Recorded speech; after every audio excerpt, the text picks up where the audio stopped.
I have a very vivid imagination. This Mm. is why I built my entire business. It's been a vision, right? And I'm a visionary, Hmm. and all of that started when I was playing by myself. 3, 4 years old.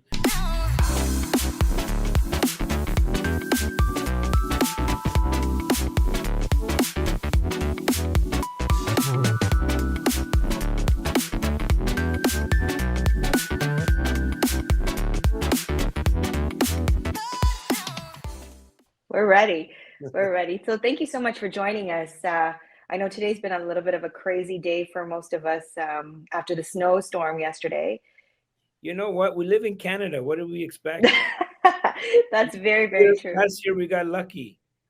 Yes, you're right. You're right. But I don't think we've seen a snowstorm like this in years now. Yeah, I don't remember. I live in Ottawa, by the way. Oh, so So, you guys didn't get this much oh snow? no, we got this, we got it. But for us, it's a Tuesday. We can fully function on on 20 feet of snow. Understood. We were still We debating. They're like, because the parents were all fully ready to send the kids home. Even because that sorry, to send the kids to school because it was the first day back, I believe. yes. For and some of the parents were going stir crazy, and they're like, we're ready to send them home, send them to school. That's My mom funny. was like, that. My mom on snow days, I still had to go to school, and I was the only guy there. Like my mom would make me go to school on a snow day. That's so interesting. So, Alfonso, it's really, really nice to meet you. I had a quick look over at, your story a little bit, and I think this is going to be one of our most interesting and fun podcasts to date.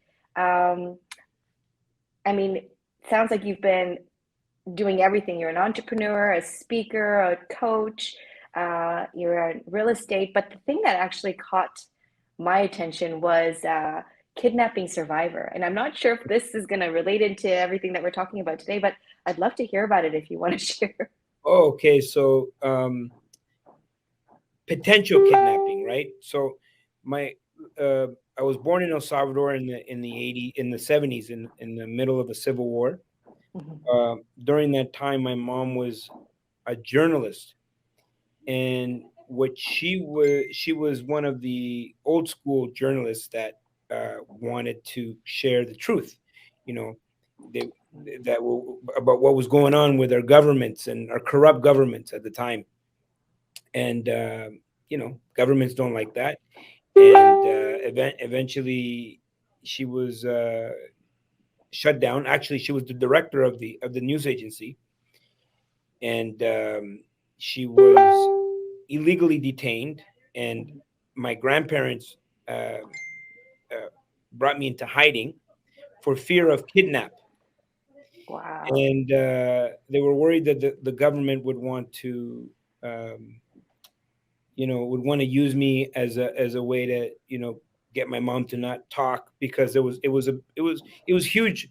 It was a huge civil rights issue, obviously freedom of the press, and there was a lot of media at that time in my country, in El Salvador, and a lot of uh, um, a lot of the people that were speaking out were, they would speak out and then they would disappear. And Hmm. so that's what the fear was. So my grandparents kept me in hiding. I wasn't allowed going outside. I wasn't allowed interacting with other kids between the ages of 2 to 5. So about 3 years Wow. I didn't go outside. So you've kind of lived the COVID lifestyle. Huh? You've already lived the COVID culture when you were Oh younger. yeah. What was really nice as a kid, uh, and you can only look at this in retrospect, because I have a very vivid imagination. This Mm. is why I built my entire business. It's been a vision, right? And I'm a visionary, Mhm. and all of that started when I was playing by myself. 3, 4 years old, 4 or 5 years old.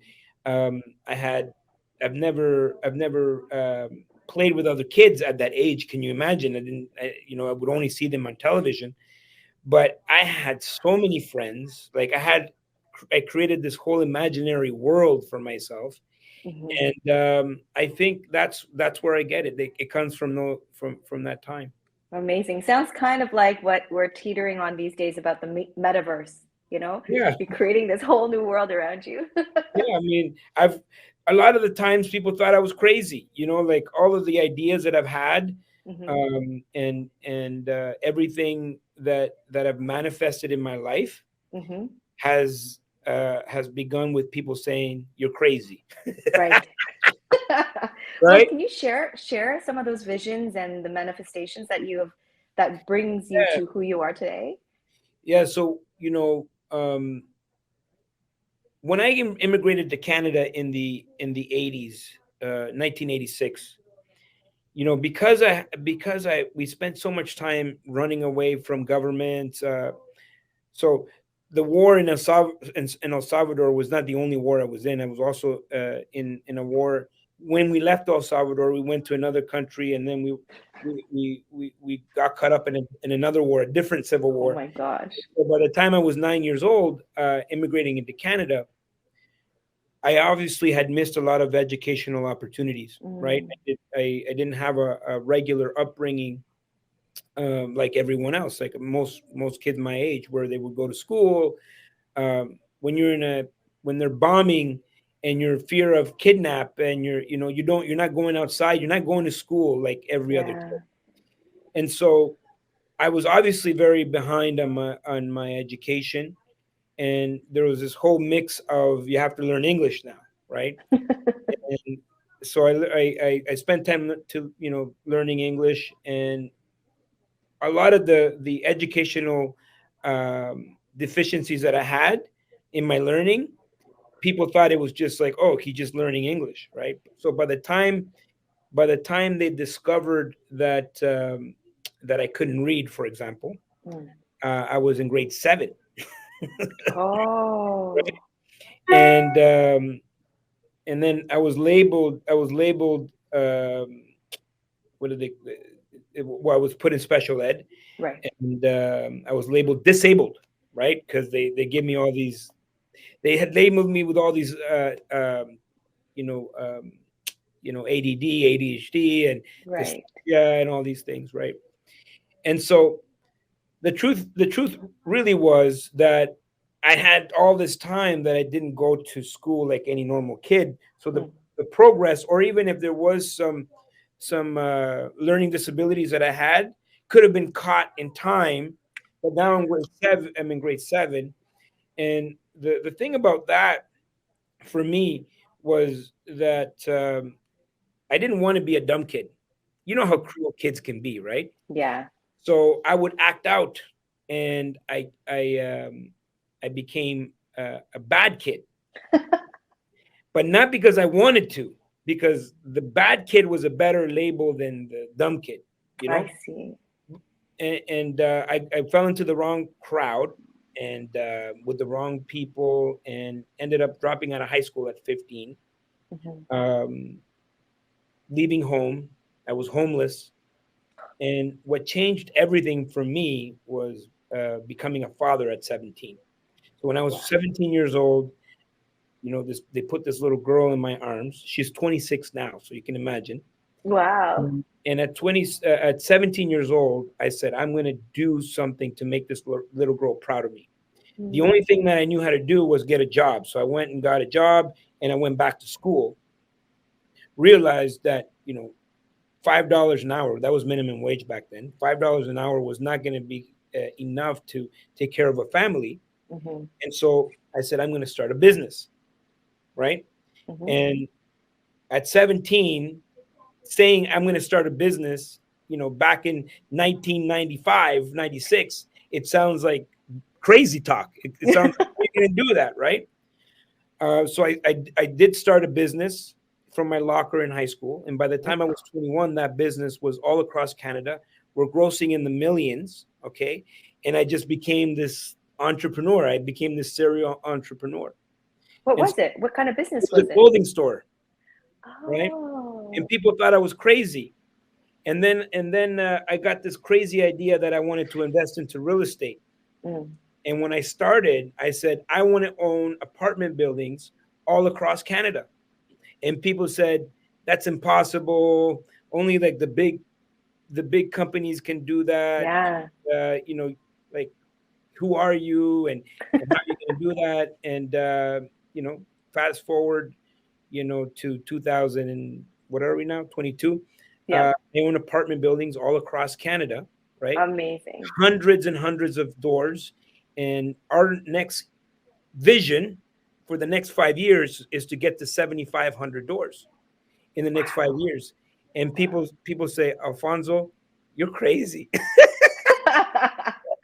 You're and, crazy. and then that's how I know I'm on the right track. It's true. It's very, very true. And you know what? You make it look easy. You look happy. You're telling us you went from hiding out at 2 to 5 to now Yeah. owning all of these doors across Canada. Can you give us a little bit of a hint of that secret sauce? Like, how did you get there? Were you a realtor when you started? How did you No. even think of becoming an investor in real estate? Well, first of all, the investment side. So I was a business owner, Hmm. but shortly after 9/11, so this was 2001, we experienced a market correction. Hmm. And for normal people in business, the logical thing is like you have reserves and you plan for these ups and downs of business. I've never experienced that. And imagine being 21 years old and you have all this money coming in and you have like a national company. You feel like you're in the top of the world. And I just thought the business was always going to be that way. Yeah, And then I was smacked in the face. So Mike Tyson says, everybody has a plan until you get punched in the face. I got punched straight in the face with a market correction, which means people's behaviors change. hmm, The income changes. hmm, But if your income is if your lifestyle is adjusted to the very top end of your income, you're very vulnerable, and you now find yourself where you find a situation where you're now eating away at everything you've built. that's And right. Yes. so, 21 years old, $1 million plus in my bank account. 24 years old, negative $1 million. Like, I'm almost Wow. on the verge of bankruptcy. And so I made a decision uh, when I was 24 that I was going to educate myself on business. I realized there was things that were missing. Obviously, things were missing, and so I started to read. And what I discovered was that the first of all, I was a consumer. I was not an investor. Even though I figured out how to make money, it was just coming in and going out. Right? I was consumer buying stuff. Right? Yes. Like Yes. any normal 21-year-old would do. Yes. Yeah. 100%. And so what I needed to pivot to becoming an investor. Okay. And so I made that pivot, and I said, okay, what is the common thread amongst all the wealthiest people in the world? And that was real estate. Mm. And that's when I made that decision, that transition. I said, okay, I want to create a secondary stream of income, because that's another thing. All the wealthiest people have multiple streams of income. I only had one, this business. And what happens with competition? What if competition wants to take me out? New ways of delivering. This is during the time of the internet shopping phase. I was Yes. going through that transition, and you know what? I said I better create a secondary stream of income that's Mm. indestructible, Armageddon proof. And that's when I narrowed it down to specifically multifamily, Hmm. because no matter what happens to the market, people always have to live somewhere. That's right. 100%. That is brilliant. You're right. The thing is, we have, especially now, not like when you started, but we have so much information on the internet. So the knowledge is there. And now that people have picked up on it, the opportunity is here. But I think the biggest challenge for a lot of us is that we can't act on that idea. And that's probably why people call you crazy, because you act on it. What was it and how did you do that from $1 million in debt to saying, hey, this is what I want to do? Like, you obviously need money to do it. How did Yeah. you transition Yeah. into doing that? you got to reach out to people that have the results that you're looking for, Mm. right? So mentorship, um, I obviously, I didn't figure all this out on my own. I had to learn it from others that already paved the way. Mhm. And you don't have to reinvent the wheel. But it all comes down to setting goals. We just went through a January 1st, and the problem with New Year's resolutions is that um, there's this illusion of time, right? Yes. Like we January 1st, now we have this whole year to complete these goals, right? And usually this is like something that we say like as before the countdown. This is what I'm going to do this year, right? And Yeah. when people write those goals, it's usually things that they think they're capable of. It's never something True. that makes them completely uncomfortable, right? That they would have True. to transform themselves, and they're gonna become a different person on the way to pursuing those goals. Mhm. And so when someone writes these goals, and I think the majority of the majority of the population does it wrong. Number one, there's no urgency. You have this year. It seems like a long time. It's just like running a Yes. marathon. You're going to take your time at first. Yes. So you should have longer term goals, and you break it down into individual bite sized pieces. So there's urgency. Now, what makes a good goal? A good goal should scare you, and it should excite you at the same time, right? Mm. Without that, if it doesn't scare you, you're not thinking big enough.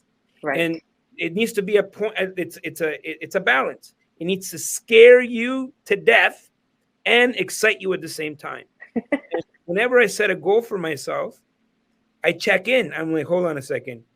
Okay, does this scare me? Yes, it scares me to go after $7,500. Okay, but does it excite me? Yes. Yes, it Yes. does. Right. And so I'm more excited about the person I'm going to become on the way to of the on the way to on the pursuit of in the pursuit of that goal versus just Right. the goal, because goals are just, I mean, just a target really at the end of the Right. day. Right. Exciting. That's amazing. So then you have been doing real estate investing. Do you do anything outside of that in real estate? So we have the investment, the acquisition side of things, and then Yes. we have a professional property management company, which we use to leverage to be able to support the growth. You see, a lot of people set a goal, but they don't change themselves, Mm. right? The second you set a goal and the goal is crazy, and it's something that will require you to change and transform, I take the future and I pull it into the present. Mhm. And I ask myself, what is the infrastructure that I need in order to be able to support that goal? Mhm. You see, most people say, when I get the job, I'll dress better. No, it doesn't work that way. The second you set a goal, now you need to operate as if you already are there. So now Right. when the goal comes to you, you're able to support it. You're better off being ready for the opportunity and not getting the opportunity than getting the opportunity and you're not ready. Right. So we created we have a property management company. Not Mhm. only do we manage our own deals, but we manage other people's deals, and we are now organizing the team to be able to support the growth that we're looking for. So that means hire more people, become stronger. So we have acquisitions team, we have property management, and then the last one is the education piece, right? I Yes. I'm teaching and mentoring people to do this, what I've done. Amazing. That's amazing. That's actually the way that I love to do business as well, because I think that the education piece is the most important. Everybody thinks they're an investor as soon as they sign on the dotted line, but that is just the beginning, right? The bulk of it comes during, like you said, the process of doing it. So that's amazing. I love to hear these stories. Um, I think one of the biggest challenges we have, and maybe you can give us shed some light on this, is that when we invest from one province to the other, and you're doing that readily right now, there's a lot of different, I guess, transaction fees and things that we need to understand about different markets. Where do you find the resource for all of this information? Well, I built those teams uh, Uh, over time, right? And like just like anything else, you have to build a team. The very first time you closed your first deal, um, I didn't know what I was doing. I don't know about you, but I asked around, and I was referred to a lawyer, right? And that I learned a lot from that lawyer about the process of how it works, land transfer tax, and how everything works. And so that's just the way it is. Like Yeah. imagine the very first time, for example, let's pick one of the provinces like Saskatchewan. The very first time I went and bought in Saskatchewan, what a nice surprise! What a nice surprise to find out that there's no land transfer taxes. Yeah. Yeah. That's like this is something that's always in the back of your mind. It's like not only do you buy the asset, but you got to spend all of this money, just to buy it. Like you're buying paperwork, right? Yes. Like some of my closing costs in Ontario are like $300,000 just for paperwork to go back. I mean, you basically those 300,000 just closing costs, right? Yes. Some provinces are not as intense upfront, right? Mhm. And of course, you have some land transfer fee or whatever they want to call it, but it's not as intense as maybe in the GTA. You have two land transfer taxes, right? Yes. Yes. And so those are things that you may know or you may find out on the spot. But this is what I know. And for example, like a province like Quebec, when I went and I said, man, I like Quebec, it's just different or whatever. But then I thought to myself, wait a minute, there's people making money there. Yeah. Like there's buildings there. It's not like you're investing into like an unknown land.